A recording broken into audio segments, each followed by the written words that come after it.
785 members ఉండే మా అసోసియేషన్లో 55 మంది 26 పోస్టుల కోసం పోటీ పడుతున్నారు. గత సంవత్సరం 2 ఇయర్స్కి ఏకగ్రీవంగా ఎన్నికయ్యాం మేమంతా. అంటే అప్పుడు ఎవరికి ఇంట్రెస్ట్ లేదు. మా అంటే ఏంటి అనేది ఏదో శివాజీరాజు గారు చేసుకెళ్ళిపోతున్నారు, అంతకుముందు బాగానే జరిగినాయి కదా అనే నమ్మకంతో ఆయన మీద వదిలేయటం వలన అది అంచెలంచెలుగా ఎక్కడికో వెళ్ళిపోయి అయ్యో మనం మిస్ అయిపోతున్నామే, మనకు పేరు రావట్లేదే, మనం కూడా దాంట్లో పాల్గొంటే పేరు వస్తుందనే ఉత్సాహం ఉత్తేజం కలిగించింది ఎవరు? ఒక నాయకుడు, వాళ్ళ టీము. అదే గత 2 సంవత్సరాలుగా జరిగింది.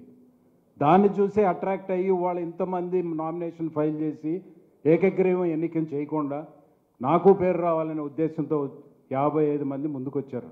వాళ్ళందరికీ ధన్యవాదాలు. మీ ఇంట్రెస్ట్కి నమస్కారం. చాలా సంతోషంగా ఉంది. కానీ అసలు ఈ 785 మంది ఓట్లు వేయించుకోవడానికి మీడియాకి వెళ్ళి ప్రెస్కి వెళ్ళి ఏదేదో మాట్లాడి చేస్తే ఓట్లు వేసేస్తారా? అంటే ఓట్లు వేసే వాళ్ళకి తెలియలేదా? వాళ్ళకి ఏం జరిగిందో వాళ్ళు అబ్జర్వ్ చేయట్లేదా? గడప దాటిన మరుక్షణమే ప్రతి వ్యక్తి ఇక్కడ కూర్చున్న వాళ్ళు ఎదుటివాడికి ఏం చేయాలని ఆలోచించే వాళ్ళే. నాకు చిన్నప్పటి నుంచే అదే. ఇంట్లో నుంచి బయలుదేరగానే ఇంకెవరికి ఏం చేయాలని ఆలోచిస్తాను. అట్లాంటి వ్యక్తి శివాజీరాజే గారిని చూసిన తర్వాత ఆయనతో ట్రావెల్ చేయాలనిపించి బెనర్జీ గారిని అడిగాను, ఎలక్షన్ లేకపోతే నేను మా సర్వీస్ చేయాలని ఉంది అని. లేదండి ఏకగ్రీవ ఎన్నికలు జరుగుతున్నాయి, మిమ్మల్ని కలుపుకుంటారు దాంట్లో అని చెప్తే శివాజీరాజే గారు నన్ను పిలిచి, ఏమండి మీరు చేసే మీ బాధ్యతలు మీరు ఎన్నెన్నో చేసి వచ్చారు, చాలా హయ్యర్ పొజిషన్లో నుంచి వచ్చారు, నేనేం మీకేమి పదవి ఇవ్వలేను అన్నారు.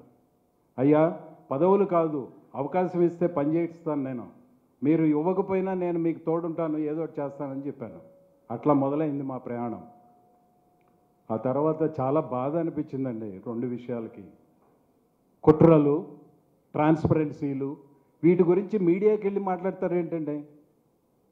అంటే చిరంజీవి గారి గురించి ఏ వ్యక్తి అయితే కుట్రలు జరిగినాయి అని చెప్పి అన్నీ మాట్లాడి ఈసీ మీటింగ్ జరగబోయి ఈసీ మీటింగ్లో అల్లరి చేశాడో ఆయన్ని కూర్చోబెట్టి జనరల్ సెక్రటరీగా ఉంటూ ఆయన ఉండదా కూర్చోబెట్టి మాట్లాడానండి.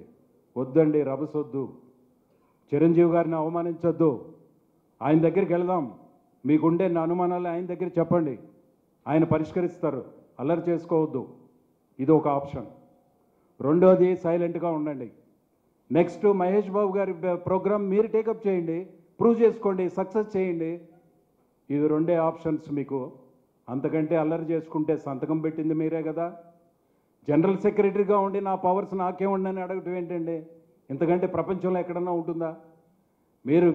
మీకు అదృష్టం బాగుండి పదవిలోకి వచ్చిన మరుసటి నుంచి 1 ఇయర్ వరకు వెనక్కి చూసుకోవడానికి కూడా టైం లేని విధంగా ఒక్కదాని వెనక బ్యాక్ టు బ్యాక్ సినిమాల అవకాశాలు వచ్చినాయి. చాలా సంతోషం. ఆఫీస్కి రాలేకపోయారు, కరెక్టే. సినిమాలు వదులుకున్నారా? మా కోసం మీరు సినిమాలు వదిలేశారా? లేదే. అక్కడ 40 మంది 50 మంది ఆర్టిస్టుల మీద ఆధారపడి సినిమా షూటింగ్ జరుగుతూ ఉంటే మీరు ఇక్కడ కూర్చుంటే అక్కడ సఫర్ అవుతారనే కదా వెళ్ళారు.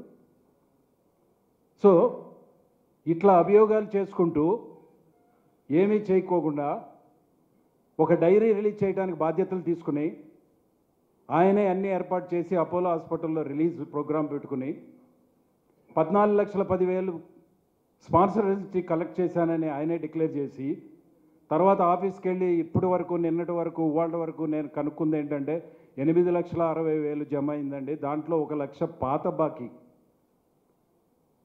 సరే మరి మిగతా 5,60,000 ఏమైనట్టు, 50,000 ఏమైనట్టు? మరి దానికి ట్రాన్స్పరెన్సీ ఉండాలి కదా. మరి ఇవన్నీ ఆలోచించుకోరా? ఆ మాత్రం నేను మాట్లాడే ముందు నాకుంటూ ఒక సూక్ష్మ జ్ఞానం ఉండాలి కదా. ఊరికి ఏదేదో మాట్లాడేటివి ఏంటండి? అంటే పెద్దలంటే మర్యాద లేదు. ఒక జాయింట్ యాక్షన్ కమిటీ పెద్ద ఇండస్ట్రీ, ఇంత పెద్ద ఇండస్ట్రీ ప్రపంచంలోనే మన తెలుగు వాళ్ళకుండా అభిమానం సినిమా మీద ఇంకెక్కడా లేదండి. ఎందుకంటే నేను తమిళనాడులో వెళ్ళి సినిమాలు చేస్తున్నప్పుడు అంటుంటారు, మీ తెలుగు ఇండస్ట్రీలో ఎంత అండి మీ ఆడియన్స్ రిజిల్ గ్రేట్ అంటారు. అలాంటి ఇండస్ట్రీకి సంబంధించిన పెద్దల సమక్షంలో ఒక 6 మంది సీఎల్ని పెట్టి స్క్రూటినైజ్ చేసి క్లీన్ చిట్ ఇచ్చే మళ్ళీ ఇంకా కుట్రలు జరిగినాయి అంటే జేఈసీ మెంబర్స్ అంటే మర్యాద లేదు, పెద్దలంటే మర్యాద లేదు. ఇదా బాగలేదండి. సరే, ఇప్పుడు ఏంటంటే వీళ్ళందరికీ ఓటు అయిపోతే నష్టపోయేది ఎవరండి? ఆ 785 మందిలో 26 తీసేస్తే మిగతా వాళ్ళే కదండి. సమర్థతగా పనిచేసే వాళ్ళు మీకు అవసరమైతే ఓటు వేయండి, మేము అడుక్కోవసరలా. మాకేమన్నా లాభాలా? ఈ పదవి లేకపోతే బతకలేమా? నాకైతే టైం లేదండి. కానీ దేవుడు పుట్టుకతో నాకు కొన్ని ప్రసాదించాడు, కొన్ని ప్రతిభలు ఇచ్చారు. అది 10 మందికి ఉపయోగపడాలనే ఉద్దేశంతో వస్తున్నాను తప్పితే నన్ను ఎన్నుకోకపోతే నష్టపోయేది మిగతా వాళ్ళే, కానీ నేను గెలవకపోతే నేను నష్టపోయేది ఏం లేదండి. నాకు చాలా వ్యాపకాలు ఉంటాయి, నేను ప్రయాణం చేయగలను ఎక్కడికైనా. సో అందుకని నేను మా సభ్యులకి మీ ద్వారా తెలియపరచవలసింది ఏంటంటే, యాక్చువల్గా పొద్దున్నుంచి నేను పోట్లాడుతున్నానండి. ఎందుకండి మనం ఇవన్నీ మాట్లాడాలి? అవసరం లేదు, మనం చేసిన పనులకి నాకు ధైర్యం ఉంది అని చెప్తున్నాను. కానీ పొద్దున్నుంచి టీవీ ఛానల్స్ ఎక్కడ చూసినా న్యూస్ వస్తున్నాయండి. అందరూ ఫోన్ చేసి, మా వాళ్ళు ఫోన్ చేసి ఓట్లేని అడిగితే ఏంటంటే మీ మీద అభియోగాలు ఉన్నాయి, ఇవన్నిటికి మీరేం వివరణ ఇవ్వరా అని రెచ్చగొట్టారండి. అప్పుడు వచ్చింది నాకు స్పందన. అప్పటి వరకు నాకు అవసరం అనిపించలేదు. కానీ ఇప్పుడు చెప్తున్నాను, మమ్మల్ని అందరినీ ఎన్నుకుంటే మీకు మంచి చేసే అవకాశం కల్పించిన వారు అవుతారు, లేదా నష్టపోయేది మీరే.